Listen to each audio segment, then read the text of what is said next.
ایک شخص جو عرب کے لوگوں کی آنکھوں کا تارا ہے، جسے سب لوگ سر پہ اٹھائے ہوئے ہیں، صادق اور امین کہتے ہیں، اس کی مثالیں دیتے ہیں، اس کے فیصلوں کا احترام کرتے ہیں، اور وہ اس خاندان سے ہے جو خانہ کعبے کا متولی بھی ہے. انہوں نے زیادہ سے زیادہ کیا سوچا ہوگا میرے ساتھ کیا کر لیں گے؟ زیادہ زیادہ مسجد میں آنے میں پابندی لگا دیں گے نا. شہر بدر کر دینا، قتل کے فتوے جاری کر دینا، یہ تو نبی علیہ السلام نے سوچا بھی نہیں تھا کبھی.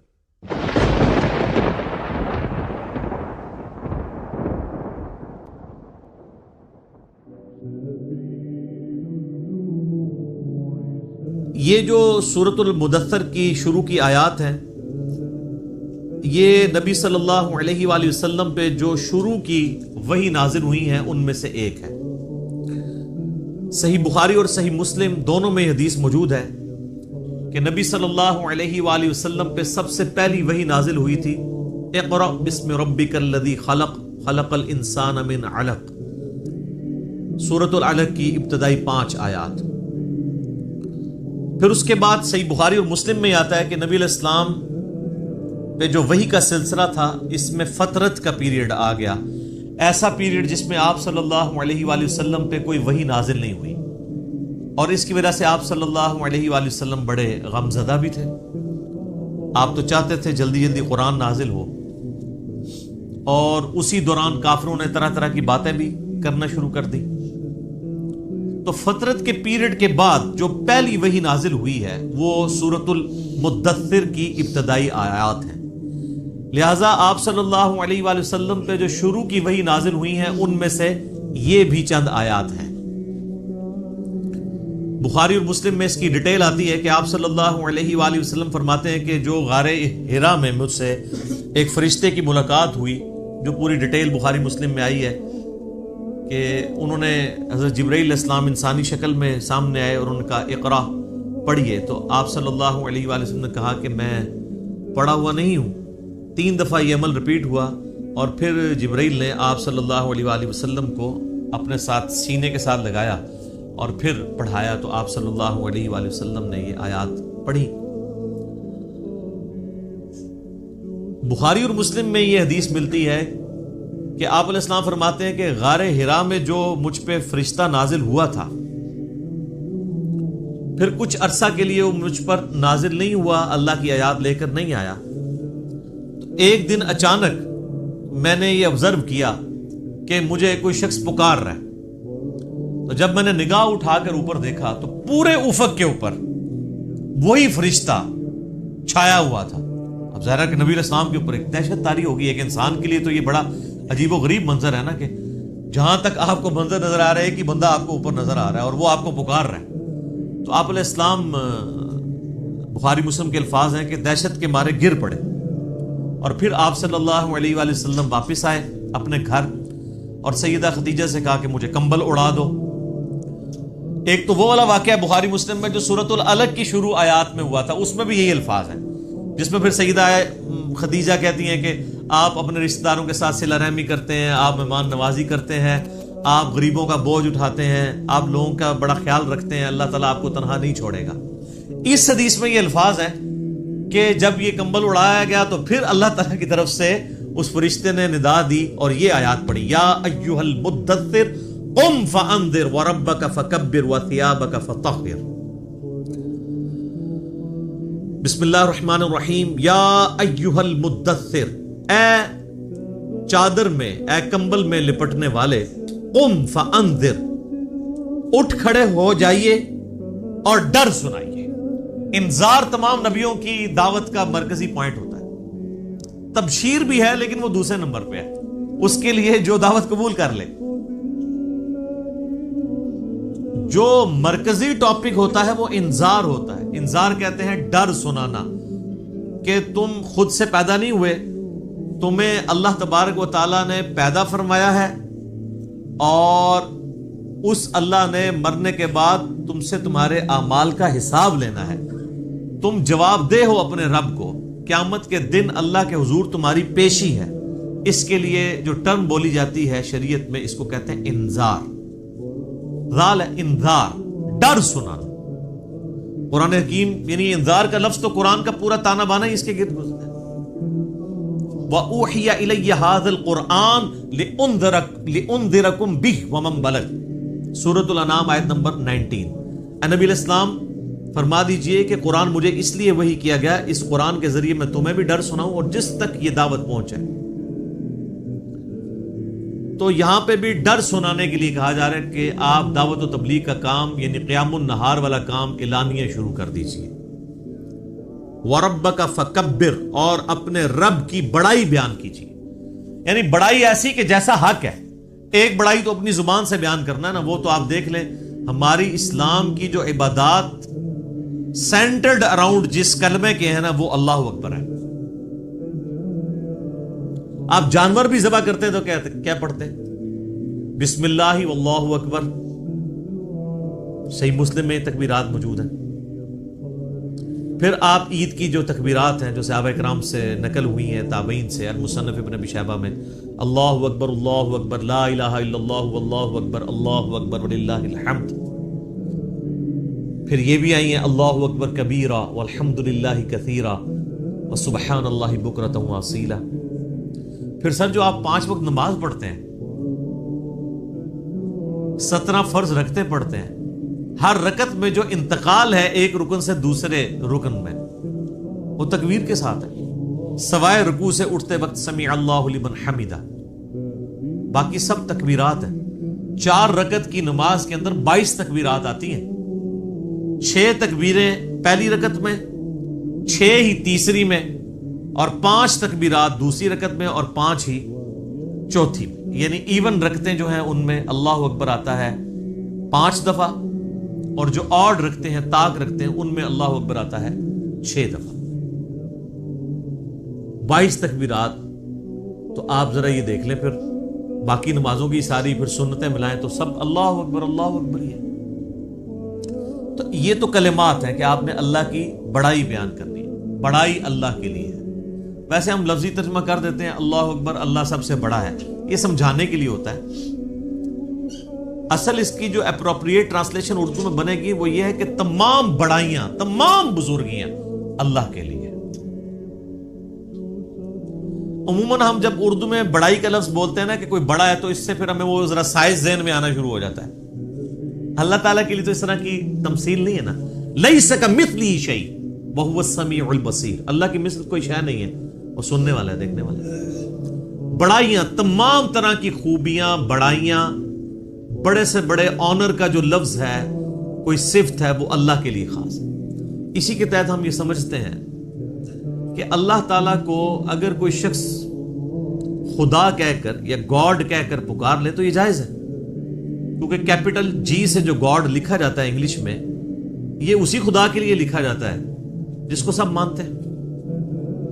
فارسی میں خدا کا لفظ اللہ کے لیے بولا جاتا ہے، لہٰذا یہ جو اہل حدیث نے ایک فتنہ کھڑا کیا ہوا ہے اسماء و صفات کا، اور وہ یہ کہتے ہیں یہ خدا کا لفظ بولنا یا گاڈ کا لفظ بولنا یا اللہ کے لیے کوئی بھگوان کا لفظ بول لے تو یہ کوئی اسماء و صفات کا مسئلہ بن جائے گا، یہ کوئی شرکیہ مسئلہ ہو جائے گا۔ تو یہ ان کے یعنی ایک ذہن کی آپ سمجھ لیں کمزوری ہے، ایسا نہیں ہے۔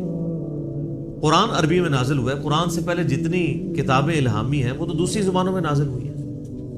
وَإِن مِّنْ أُمَّةٍ إِلَّا خَلَا فِيهَا نَذِيرٌ، اللہ تعالیٰ فرماتا ہے کوئی ایسی امت نہیں گزری جس میں ہم نے کوئی نہ کوئی ڈر سنانے والا نہ بھیجا ہو۔ تو ایک تکبیر تو ہے کہ آپ نے الفاظ بولنے ہیں، اور ایک تکبیر جو مشکل تکبیر ہے وہ دعوت و تبلیغ کا کام ہے کہ اللہ کی بڑائی بیان کرو جس طرح کے بیان کرنے کا حق ہے۔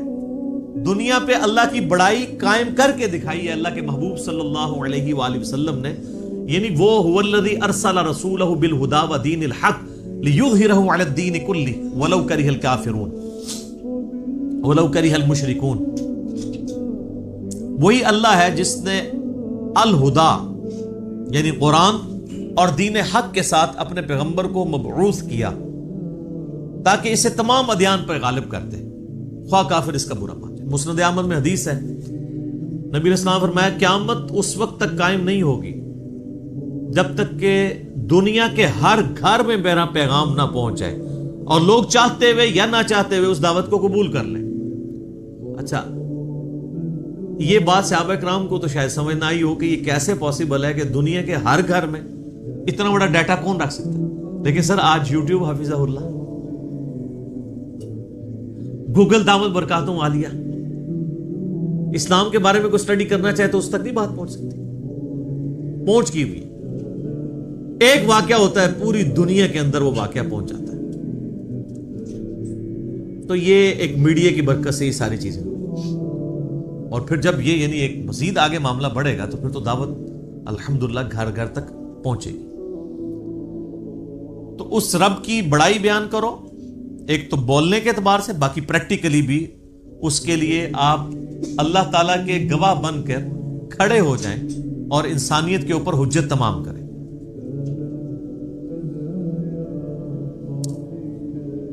جامعہ ترمذی میں ایک حدیث موجود ہے، دلائل النبوہ امام بیہقی کی کتاب میں موجود ہے صحیح سند کے ساتھ، اور مشکات المصابیح کی 3 جلد کے اندر بھی آپ کو مل جائے گی. سیدنا جابر بن عبداللہ رضی اللہ تعالیٰ عنہ پوچھتے ہیں نبی علیہ السلام سے، اے اللہ کے محبوب صلی اللہ علیہ وآلہ وسلم، آپ پر نبوت کب واجب ہوئی؟ آپ کب نبی بنائے گئے؟ تو آپ صلی اللہ علیہ وآلہ وسلم نے فرمایا، میں اللہ کے ہاں اس وقت بھی خاتم النبیین لکھا ہوا تھا جبکہ آدم علیہ السلام ابھی روح اور جسم کے درمیان تھے. ایک روایت میں آتا ہے کہ آدم علیہ السلام ابھی مٹی اور پانی کے درمیان تھے، میں اللہ کے علم میں اس وقت بھی خاتم النبیین لکھا ہوا تھا. ظاہر ہے اللہ کے ڈیوائن نالج میں تو تھا. میں دعائے ابراہیم ہوں، میں عیسیٰ کی بشارت ہوں، میں اپنی ماں کا وہ خواب ہوں جو انہوں نے پیدائش کے وقت دیکھا جب میری پیدائش ہوئی، کہ ان کے لیے ایک ایسا نور ظاہر ہوا جس سے شام کے محلات بھی روشن ہو گئے ان پر. یعنی نبی علیہ السلام کی پیدائش کے وقت آپ علیہ السلام کی والدہ کو خواب کے ذریعے یہ بشارت دی گئی کہ آپ سے جو بچہ پیدا ہونے والا ہے اس کی حکومت بالآخر رومن امپائر کے اوپر بھی حاوی ہو جائے گی. اور پھر لوگوں نے دیکھا. تو لیکن یہ جو ہم جس نبوت کے یعنی مبعوث ہونے کا ذکر کر رہے ہیں وہ نبی علیہ السلام کی مبارک زندگی کے 40ویں سال کے بعد کا معاملہ ہے. آپ علیہ السلام پیدائشی طور پر پیغمبر تھے لیکن مبعوث نہیں ہوئے تھے. اللہ کی طرف سے آپ کی بعثت نہیں ہوئی تھی. اللہ کی حفاظت میں ضرور تھے. نبی تو اللہ کی حفاظت میں ہوتا ہے، لیکن نبی کو یہ خود نہیں پتا ہوتا کہ میں اللہ کا پیغمبر ہوں جب تک کہ اللہ اسے مبعوث نہ کرتا. سورہ شورى میں واضح ہے، ما کنت تدری ما الکتاب ولا الایمان. اے نبی، قرآن کے نزول سے پہلے نہ تو آپ کتاب سے واقف تھے اور نہ ایمان کی تفصیلات کو جانتے تھے، بلکہ اللہ نے اس کتاب کو آپ کے لیے ہدایت کا ذریعہ بنایا. وَإِنَّكَ لَتَهْدِي إِلَىٰ صِرَاطٍ مُسْتَقِيمٍ. اور اب آپ بھی لوگوں کو سیدھے راستے کی طرف بلاتے ہیں. حتیٰ کہ صحیح بخاری میں سیدنا ابو بکر الصدیق رضی اللہ تعالیٰ عنہ کا ایک بڑا خطرناک قسم کا خطبہ موجود ہے. خطرناک میں اس لیے کہہ رہا ہوں کہ پاکستان میں 295C لگی ہوئی ہے، ورنہ حضرت ابو بکر میں فٹ کر دیتے ہیں جو انہوں نے ڈاکٹرائن بتائی ہوئی ہے. صحیح بخاری میں خطبہ موجود ہے، میرا ایک یوٹیوب پہ کلپ بھی ہے، صحیح اور بخاری اور مسلم سے قرآن کے فضائل پہ 8 احادیث. اس میں میں نے یہ حدیث بتائی تھی کہ سیدنا ابو بکر جب خلیفہ بنے رضی اللہ تعالیٰ عنہ علیہ السلام، تو انہوں نے جب پہلا خطبہ دیا تو اس میں ان کے الفاظ ہیں کہ اللہ تعالیٰ نے محمد صلی اللہ علیہ وآلہ وسلم کو اس کتاب کے ذریعے ہدایت دی. ذرا الفاظ سننے، محمد کو اللہ نے اس کتاب کے ذریعے ہدایت دی اور اب تم نے یہ کتاب کا پیغام ان کی امت تک آگے پہنچانا ہے. شکر ہے ادھر کوئی کھڑا نہیں ہو گیا کہ یار امیر المومنین یہ آپ کیا کہہ رہے ہیں. نبی علیہ السلام پہلے گمراہ تھے، نعوذ باللہ. گمراہ نہیں تھے، لیکن آپ کی ہدایت ڈیٹم لیول کی تھی، بنیادی تفصیلات نہیں تھی اس میں. قرآن میں وَوَجَدَكَ ضَالًّا فَهَدَىٰ. اے نبی، آپ کو ہم نے اپنی محبت میں حق کی تلاش میں خود رفتہ پایا تو منزل مقصود تک پہنچاتی ہے. یہ گمراہی والا ترجمہ تو غلط کیا ہے، اس کے اوپر جو بریلوی گرفت کرتے ہیں نا اہل حدیث اور دیوبند کی، وہ ٹھیک کرتے ہیں. ضال کا مطلب نبی علیہ السلام کے لیے گمراہی نہیں ہوگا. ضال کا ایک مطلب کسی کی محبت میں ڈوبنا بھی ہوتا ہے. جیسا کہ یوسف علیہ السلام کے بھائیوں نے اپنے والد کے بارے میں کیا کہا تھا؟ ان ابانا لفی ضلال مبین، ہمارے ابا جان تو اس بیٹے کی محبت میں ڈوب چکے ہیں. وہ یہ تو نہیں کہہ رہے تھے ہمارا ابا گمراہ ہو گیا ہے، وہ یہ کہہ رہے تھے کہ یہ اس ایک بیٹے کی محبت میں ڈوبا ہوا ہے، ہمیں بھی ذرا توجہ دے. تو یہ ووجدہ کا ضالن فہدا، اس کا ترجمہ جو ہے وہ احمد بریلوی صاحب نے ٹھیک کیا ہے کہ تمہیں اپنی محبت میں خود رفتہ پایا تو منزل مقصود تک پہنچا دیا. تو قرآن کے ذریعے اللہ تعالیٰ نے آپ علیہ السلام کی ہدایت کو کامل کیا. تو نبی پیدائشی طور پہ نبی ہوتا ہے لیکن اسے پتہ نہیں ہوتا جب تک مبعوث نہ ہو جائے. ورنہ تو بخاری مسلم میں جو حدیث آتی ہے کہ نبی علیہ السلام کو جب پہلی دفعہ فرشتہ نظر آیا ہے تو آپ کی حالت جو ہوئی ہے، مطلب آپ تو خوش ہو جاتے ہیں کہ میں 40 سال سے انتظار کر رہا تھا، شکر ہے تو آ گیا. الٹا آپ علیہ السلام پریشان ہو گئے. حتیٰ کہ بخاری مسلم کے الفاظ ہیں سیدہ خدیجہ سلام اللہ علیہا ان کو اپنے کزن ورقہ ابن نوفل کے پاس لے گئی. انہوں نے جب نبی علیہ السلام کی کنڈیشن سنی، وہ نابینا ہو چکے تھے، انہوں نے کہا یہ تو وہی لگتی ہے، وہی والی وہی جو موسیٰ علیہ السلام پہ نازل ہوئی تھی. تو پھر انہوں نے کہا کہ عنقریب آپ کی قوم آپ کو نکال دے گی یہاں سے. ہائے ہائے ہائے ہائے. نبی علیہ السلام نے کہا کہ میری قوم مجھے یہاں سے نکال دے گی، یہ تو مجھ سے بڑی محبت کرتے ہیں. انہوں نے کہا کہ یہ دعوت ہی ایسی ہے، آپ سے پہلے جس جس پیغمبر نے اپنی قوم میں یہ دعوت بلند کی ہے نا، اسے اس کی قوم نے نکال ہی دی ہے. کاش میں اس وقت تک زندہ رہا تو میں آپ علیہ السلام کی مدد کروں گا، ورنہ وہ پہلے ہی فوت ہو گئے. ویسے تو ان کو وہ اسی لیے ان کو ہم صحابی کے طور پہ نہیں گنتے ہیں، کیونکہ نبی علیہ السلام اس وقت تک صرف نبی بن کے مبعوث ہوئے تھے، رسول نہیں بنے تھے. اس وقت سورۃ العلق کی آیات نازل ہوئی تھی. رسول تب بنے جب یہ آیات نازل ہوئی ہیں کہ اب آپ کھڑے ہوں اور لوگوں کو دعوت و تبلیغ کا کام کریں. پہلے صرف یہ تھا کہ آپ کے اوپر وہ حقیقتیں آشکار ہوئی تھی، اور 40ویں سال یہ معاملات شروع ہو گئے تھے. صحیح مسلم میں حدیث ہے کہ نبی علیہ السلام نے فرمایا کہ میں اس پتھر کو بھی پہچانتا ہوں جو بعثت سے پہلے مجھے سلام کیا کرتا تھا. تو آپ کو اشارے ملنے شروع ہو گئے تھے کہ آپ کے ساتھ کوئی ایکسٹرا آرڈنری معاملہ ہونے والا ہے. ورنہ آپ دیکھیں نا، آپ گزر رہے ہو اور پتھر آپ کو سلام کر رہا ہو تو بندے کو ایک بار انہی چیزوں کا آئیڈیا ہونا شروع ہو جاتا ہے کہ کوئی میرے ساتھ ایکسٹرا آرڈنری. اور پھر آپ دیکھ لیں کہ آپ علیہ السلام پہ جب یہ سارے معاملات ہوئے نا تو اللہ نے آپ کا دل کیسا مضبوط کیا ہے کہ ایک لمحے کے لیے بھی آپ کو یہ خیال نہیں آیا کہ میں کسی غلط راستے پہ چل رہا ہوں.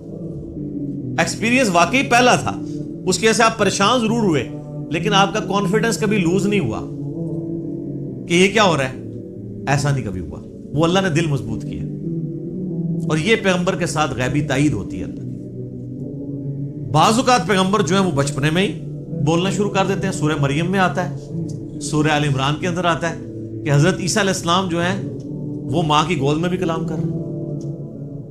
اللہ تعالیٰ چاہے تو، اور وہ کیا کہہ رہے ہیں کہ مجھے اللہ نے پیغمبر بنایا ہے، مجھے کتاب دی ہے اور مجھے مبارک بنایا ہے، اور میں اپنے ماں باپ، میں اپنی ماں کے ساتھ اس نے سلوک کرنے والا مجھے بنایا ہے. سلام ہو اس دن پر جس دن میں پیدا ہوا، جس دن میں مروں گا اور جس دن میں اٹھایا جاؤں گا. یہ ساری گفتگو کر رہے ہیں ماں کی گود میں. ان کو اللہ نے اسی وقت مبعوث کر دیا. اکثر انبیاء کو اللہ تعالیٰ نے 40 سال کی عمر میں مبعوث کیا، کیونکہ 40 سال کی عمر جو ہے نا یہ میچورٹی کی عمر ہے. حضرت موسیٰ علیہ السلام کو بھی 40 سال کی عمر میں مبعوث کیا. اس کے بعد انسان یعنی دنیا کے سارے حقائق دیکھ چکا ہوتا ہے، اتنے ایکسپیرینس اس کو آ چکے ہوتے ہیں کہ وہ اب ایک بڑے لیول کی دعوت کو لانچ کر سکتے ہیں.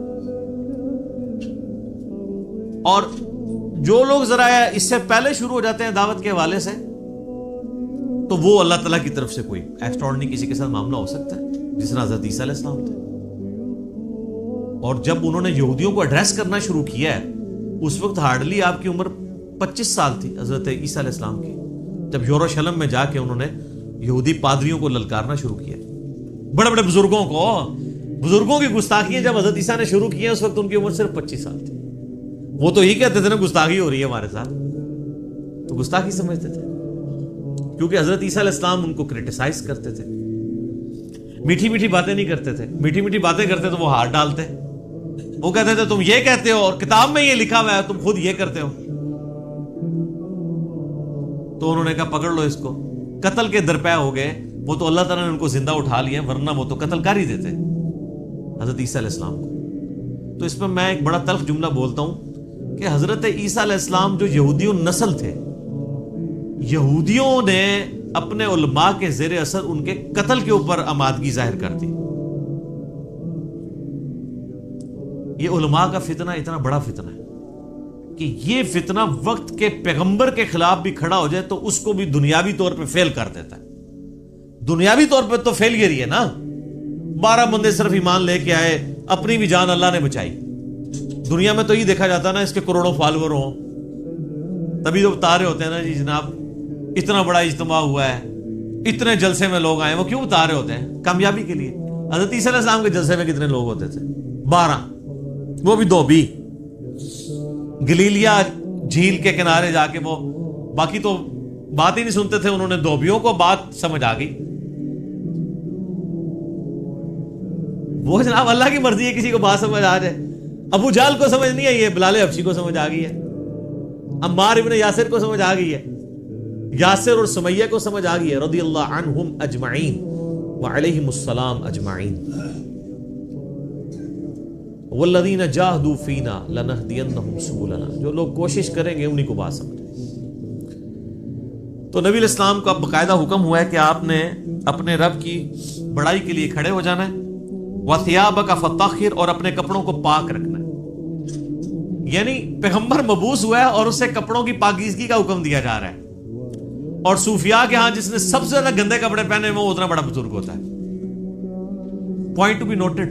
ہاں آپ تصوف کی کتابیں پڑھ کے دیکھیں سر, یہ تذکرۃ الاولیاء جو ایک سمجھ لیں مدر بک ہے تصوف کی, شیخ فرید الدین عطار المتوفا 632 ہجری, جس کے حوالے فضائل اعمال, فضائل صدقات, فضائل سنت, یہ سارے بزرگ بابوں کی کتابوں میں ملیں گے, جن سے اب طارق جمیل صاحب نے بھی اعلان برات کر دی ہے اللہ کے فضل سے. وہ سارے واقعات ادھر سے ہی چھاپے مارے ہوئے. اس میں آپ کو کئی بزرگوں کا ملے گا کہ ان کو جوئیں پڑی ہوئی ہوتی تھی, اگر کوئی جو نیچے گرتی تھی وہ اٹھا کے پھر رکھ لیتے تھے اوپر, کہتے تھے میرے اللہ کی مہمان ہے. لوگ کہتے ہیں سبحان اللہ. اور بخاری مسلم میں موجود ہے ایک صحابی کے سر میں جوئیں پڑ گئی اور نبی علیہ السلام کے ساتھ انہوں نے احرام یعنی باندھا ہوا تھا. تو انہوں نے کہا یا رسول اللہ مجھے یہ تو جوئیں پڑ گئی ہیں, جوئیں تنگ کر رہی ہیں, تو مجھے اجازت دیں میں بال منڈوا دوں. اب آپ جب تک احرام کی ساری پابندیوں سے آزاد نہیں ہوتے ہیں اس وقت تک تو بال نہیں منڈوا سکتے. پھر نبی علیہ السلام نے ان کو بال منڈوانے کی اجازت دے دی اور اس کے اگینسٹ پھر انہوں نے جو ہے نا وہ ایک دم بھی دیا. تو بعد کے بزرگ جو ہیں وہ جوئیں اٹھا کے اوپر رکھتے ہیں, گندے مندے رہتے ہیں. اور بلکہ سب سے بڑا بزرگ وہ ہوتا ہے جو گندا بھی نہ رہے, کپڑے ہی سارے اتار دے, اس کو سب سے بڑا بزرگ مانا جاتا ہے. وہ کہتے ہیں مجذوب ہے یہ, یعنی اللہ تعالیٰ کی محبت میں غرق ہو چکا ہے. یعنی اس کا مطلب ہے کہ اللہ کی محبت میں غرق ہونے کا مطلب یہ ہے کہ بندے کے کپڑے پہلے چلے جاتے ہیں. تو اللہ تعالیٰ کی معرفت سب سے زیادہ مخلوقات میں سے کن کو ہوتی ہے؟ انبیاء کو. تو کہیں ملتا ہے کہ انبیاء کرام علیہ السلام پہ جب اللہ کی محبت کا غلبہ ہوتا تھا تو وہ کپڑے اتار دیتے تھے؟ کہیں ملتا ہے ایسی بات؟ تو یہ پھر اس لیے ہم کہتے ہیں کہ انبیاء کا جو دین ہے وہ اور ہے, بابوں کا دین اور ہے, اور کتابوں کا دین اور ہے. یہ بابوں کا دین ہے اور کتابوں کا دین وہ ہے جو صحیح سند کے ساتھ صحابہ اکرام اہل بیت کے ذریعے اور بعد میں محدثین کے ذریعے دین ہم تک پہنچے. نبی علیہ السلام کو شروع کی وحی میں کہا جا رہا ہے کہ آپ نے اپنے کپڑوں کو پاک صاف رکھنا ہے, روحانی طور پہ بھی پاک رکھنا ہے. یعنی ایک اللہ تعالیٰ نے جیسا کہ سورۃ الاعراف میں آتا ہے کہ تقویٰ کا لباس سب سے بہتر لباس ہے. تو وہ یعنی آنکھوں کی پاکیزگی, ہاتھوں کی پاکیزگی, ایک تو فزیکل نجاست سے بھی اور روحانی طور پہ بھی, حرام کی طرف نگاہ نہ اٹھے, ہاتھ حرام کی طرف نہ بڑھے. تو فزیکل نجاست بھی ختم کرنی ہے اور انٹلیکچوئل نجاست بھی ختم کرنی ہے. اور کیا کرنا ہے؟ وَالرُّجْزَ فَاهْجُرْ, اور بتوں سے بھی آپ نے دور رہنا. آپ علیہ السلام پیدائشی طور پہ ہی بتوں سے ہمیشہ دور رہے. اب اسٹرکٹلی آ رہا ہے کہ اس چیز کو آپ نے اب پریکٹس کرنا ہے. وَلَا تَمْنُن تَسْتَكْثِرْ، اور کسی پر احسان نہ کیجئے زیادہ لینے کی نیت سے. یعنی کسی کے ساتھ اگر آپ نیکی کر رہے ہیں تو دماغ میں یہ نہ رکھیں کہ میں اس کے ساتھ نیکی کر رہا ہوں تو یہ بدلے میں میرے ساتھ کرے گا. بے لوث ہو کے کریں، ایثار کے جذبے کے تحت. وَلِرَبِّكَ فَاصْبِرْ، ہائے ہائے یہ ہے بات. اپنے رب کے لیے صبر پھر اختیار کیجیے. یعنی آپ کو بتایا جا رہا ہے کہ آپ یہ معاملہ کوئی اتنا آسان نہیں ہونے والا. آپ ذرا دیکھیں جب یہ آیات نازل ہو رہی ہیں اس وقت تو آپ علیہ السلام کے تو دماغ میں بھی نہیں یہ بات کہ میرے ساتھ آگے ہونا کیا ہے. ایک شخص جو عرب کے لوگوں کی آنکھوں کا تارا ہے، جسے سب لوگ سر پہ اٹھائے ہوئے ہیں، صادق اور امین کہتے ہیں، اس کی مثالیں دیتے ہیں، اس کے فیصلوں کا احترام کرتے ہیں، اور وہ اس خاندان سے ہے جو خانہ کعبے کا متولی بھی ہے. انہوں نے زیادہ سے زیادہ کیا سوچا ہوگا میرے ساتھ کیا کر لیں گے؟ زیادہ زیادہ مسجد میں آنے میں پابندی لگا دیں گے نا، شہر بدر کر دینا، قتل کے فتوے جاری کر دینا. یہ تو نبی علیہ السلام نے سوچا بھی نہیں تھا کبھی. اب یہ جب یہ آیات نازل ہو رہی ہے کہ آپ نے صبر کا دامن نہیں چھوڑنا. اللہ کو پتا ہے نا میں نے کرنا کیا ہے اپنے نبی کے ساتھ. ظاہر ہے وہ تو اللہ تعالیٰ فرماتا ہے کہ ہم نے قرآن پاک میں مضمون کئی جگہ ہے کہ ہم نے تمام نبیوں کے مخالفین جن و انس میں سے اٹھائے ہیں. اللہ تعالیٰ کہتے ہیں ہم نے اٹھائے ہیں. مراد یہ کہ جب اٹھتے ہیں تو ہم انہیں اٹھنا دیتے ہیں تاکہ یہ کشاکش ہوگی تو پھر حق اور باطل کی کشاکش کے بعد پھر سچائی کی چاشنی فیل ہوتی ہے نا. اگر پیاس ہی نہ ہو تو ٹھنڈے پانی کی قدر کیا آئے گی؟ تو اللہ تبارک و تعالیٰ نے اپنے نبی کو بھی ان آزمائشوں سے گزارا ہے. انڈیویجول آپ علیہ السلام پہ بھی بہت آزمائشیں آئی اور اجتماعی طور پہ صحابہ اور اہل بیت پہ بھی آئی ہیں. لیکن جب یہ آیات نازل ہو رہی ہیں تو اب آپ یہ سمجھ لیں کہ یہ ابھی آپ علیہ السلام کے یعنی جو بخاری مسلم میں آتا ہے کہ آپ کے پیٹھ کے اوپر اوجڑی رکھی گئی اور آپ اٹھ نہیں سکے، یہ واقعہ نہیں ہوا. آپ کے گلے کے اندر صحیح بخاری مسلم میں آتا ہے کہ وہ ڈالا گیا کپڑا اور اتنی زور سے دبایا گیا کہ قریب تھا کہ آنکھیں ابل آتی. یہ واقعہ نہیں ہوا. طائف کا واقعہ نہیں ہوا کہ جس میں پتھر اتنے مارے گئے کہ مبارک خون سے جوتیاں بھی بھر گئیں. یہ واقعہ نہیں ہوا. پھر قتل کے فتوے کے رات کے وقت سیدنا ابوبکر کو ساتھ لے کے اور مولا علی کو اپنے بستر پہ لٹا کے آپ علیہ السلام ہجرت کے لیے نکل گئے. یہ واقعہ بھی نہیں ابھی ہوا. اور سر پر مدینے میں تو لائف ہی پوری ڈائنامک. جاتے ہی یہودی متھے مارے لگ گئے، جا کے منافقین اوپر سے کلمہ پڑھ لیا، پیچھے سے وہ یعنی جڑیں کاٹتے رہے. پھر غزوہ بدر میں جو کچھ ہوا، احد میں تو نبی علیہ السلام کے دانت بھی شہید ہو گئے اور آپ کی شہادت کی خبر مشہور ہو گئی. اس قدر آپ کا خون بہہ گیا. خندق کے وہ موقع کے اوپر آپ علیہ السلام کو سخت سردیوں کی راتوں میں کس طریقے سے ایون صحابہ کہتے ہیں ٹوائلٹ جانا ہمارے لیے مشکل ہو جاتا تھا، سامنے سے تیر آ کے لگ جاتا تھا. اس کے بعد پھر صلح حدیبیہ والی جو مشقت کاٹنی پڑی، اتنا پیدل سفر کر کے پھر ایک پیس ٹریٹی کر کے واپس جانا پڑ گیا، عمرہ بھی نہیں کیا. پھر غزوہ خیبر والی جو ایک معاملہ آیا وہ کئی ہفتوں تک. اس کے بعد پھر فتح مکہ کے لیے 10,000 کے صحابہ کو کے لشکر کو لے کے نکلے رمضان کے مہینے کے اندر. ہم لوگ ادھر ایسی میں بیٹھے ہوئے. اور پھر ختم نہیں ہوا معاملہ. فوراً فتح مکہ کے 3-4 مہینے کے بعد قبیلہ حوازن کے ساتھ جو ہے وہ جنگ غزوہ حنین ہو گئی. 12,000 کا لشکر تھا. بس تکبر کے جملے نکل گئے کچھ اصحاب سے کہ ہم 313 تھے تو غالب آئے تھے، آج تو ہم ہے ہی بہت ہیں. تو قرآن کے الفاظ ہیں. اللہ تعالیٰ نے یقین کریں کہ اتنے سخت الفاظ کے اندر جسے کہتے ہیں نا میڑا مارتے ہوئے، تانا دیتے ہوئے بات کی ہے. اللہ نے فرمایا تم نے یہ بات کی، تمہیں تو کہنا چاہیے تھا اللہ کی مدد سے فتح ہوئی تھی. تو دیکھ لو جب تم نے یہ جملہ بولا تو دیکھو تمہیں راستہ بھی نہیں پھر ملا بھاگنے کا. 80 بندے بخاری مسلم میں آتا ہے نبی علیہ السلام کے ساتھ رہ گئے. صرف 12,000 میں سے 80 بندے، باقی سب بھاگ گئے. وہ سامنے سے تیر ہی ایسے لگے ان کو. وہ تیر کے بڑے ایکسپرٹ تھے قبیلہ وازن کے لوگ. اور پھر پیرلل میں جناب وہ رومن امپائر نے نبی علیہ السلام کا سفیر قتل کر دیا.